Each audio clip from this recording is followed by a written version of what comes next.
Hoy vamos a hablar de esas palabras japonesas que todos conocemos, pero que en verdad no conocemos tan bien.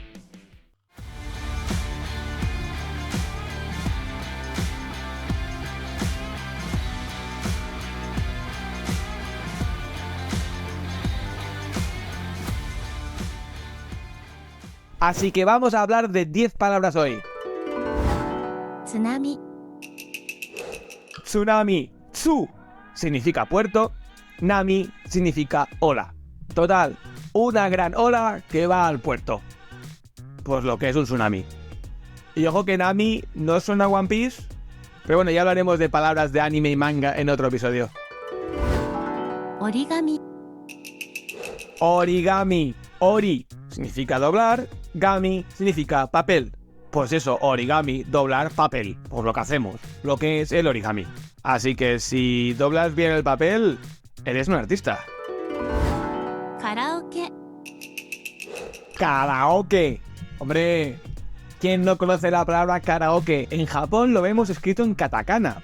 Ya hablaremos del katakana y el hiragana y de los kanjis si queréis. Pero que sepáis que el katakana básicamente se usa para extranjerismos. Palabras inglesas la mayoría. Pero karaoke viene de kara, que significa vacío, y oke, que viene de orquestra, de la palabra inglesa. Si las juntamos, literalmente significa vacío de orquesta, por lo que es cantar a pelo. Que por cierto, es divertidísimo. Si venís a Japón, no os podéis perder echar un karaoke con los amigos. E incluso solo. Si de hecho hay mucha gente que va solo al karaoke. Que sí. Seas bueno cantando o no, da igual. Hazlo.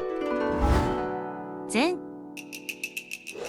Vamos con un clásico y es zen. Zen significa literalmente meditación en silencio. Vamos, con lo que es ser zen. Tranquilo y en silencio. Aunque cada vez que intento meditar, silencio, hay muy poquito. Kimono. Kimono. Esta me encanta porque es totalmente literal. Ki significa vestir, mono significa cosa o mercancía. Así que un kimono es una cosa para vestir. Pues eso, lo que es un kimono. Sí, pero no es algo que te pongas un domingo para ir a comprar el pan. Para vestirte con un kimono requiere un arte y un tiempo que no os lo podéis imaginar. Vamos con la dupla senpai y sensei.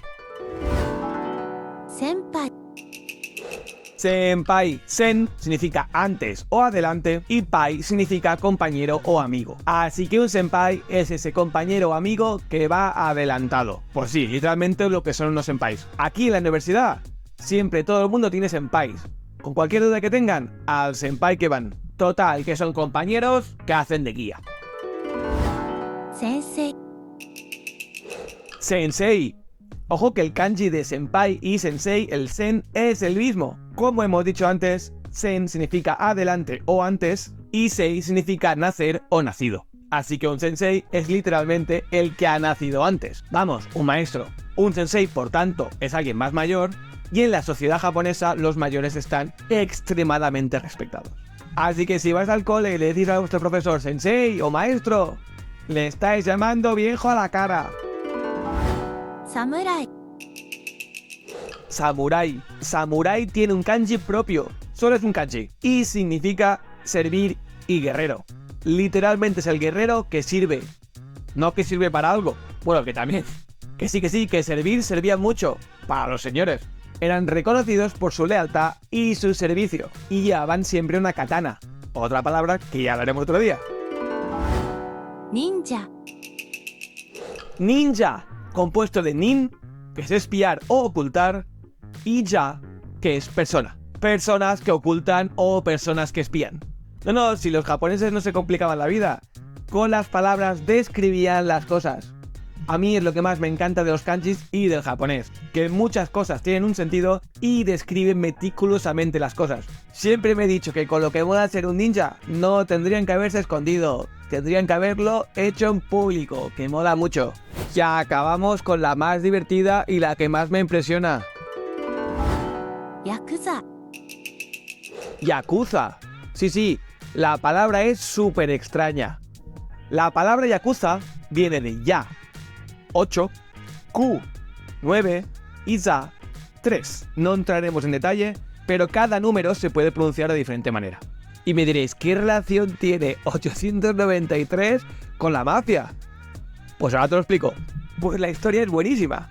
Y es que 893 se usaba en un juego de cartas y significa sin puntos, o cero. Y es que en ese juego de cartas se adicionaban los puntos usando solo el dígito más pequeño de las cartas.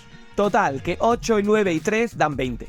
Y 20 en ese juego de cartas antiguo japonés era 0 puntos. Pues más tarde, el concepto ese de sin puntos se tradujo a gente inútil o gente que le gustaba el juego, gente que apostaba. Total, que hemos pasado de un juego de cartas a la mafia japonesa. Es que el japonés es divertidísimo. 893, Yakuza, maravilloso. Por cierto, ¿qué pensáis de la Yakuza japonesa? Comentadme. Esto han sido 10 palabras que usamos cada día, pero hay muchísimas más. Si hay alguna que quieres que hablemos, me la comentas. Y si te ha gustado, le das a la campana y te suscribes. Nos vemos en la siguiente con secciones temáticas. Ya veréis, os encantará. Y no olvidéis de seguir Japón en tu sofá en todas las redes sociales. Así que síguenos. Nos vemos pronto, Tomodachis. ¿Y sabes dónde? Sí lo sabes, en Japón. ¿Pero sabes dónde? En tu sofá. Hasta pronto, amigos.